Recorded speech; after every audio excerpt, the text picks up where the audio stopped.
Hey guys, so we got a big show tomorrow. As you know, I'm the bass player in Digital Forevers. We're playing at Kona Skate Park with Blind Ferrets, Dark Spring, Behold the Radio. The door's at 6:30, so if you're free, come by and check us out. It's gonna be cool. So I've got a quick lesson here because I gotta get back on my bass and keep practicing.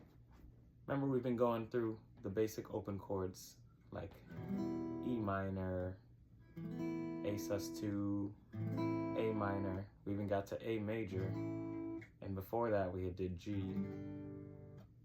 So I want to take us into another chord, which, remember, with these open chords, I consider them basic because they're in the first 3 frets, and all of them can be played from that same hand position that we started out with, where you grab the neck like that, you drop the palm of your hand to go underneath, and your thumb kind of sits on the top of the neck, generally hugging that low E string whenever it can, unless you're playing an E minor.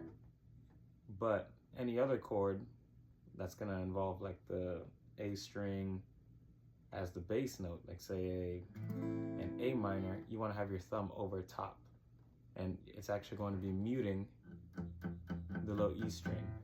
That's important for the open chords, except for the E minor and E major. So this next chord is pretty challenging, and it's really important that you keep that thumb over top. It's very similar to the shape for the A minor chord, where you have your index finger on the B string, 1st fret, you have your middle finger on the D string, 2nd fret. But the only difference is you have to move your ring finger up on the A string to the 3rd fret. And you get on those fingertips, leave the G string to ring open. You do that, that's a C chord. That right there is one of the last chords where you play with your thumb over the top in the open position.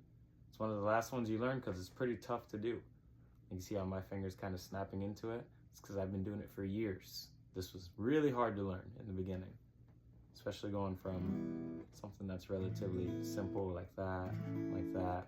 Remember the G chord. The C chord is pretty related to the G chord, but remember, all of these open chords are interconnected and they ride that system of music that I was talking about.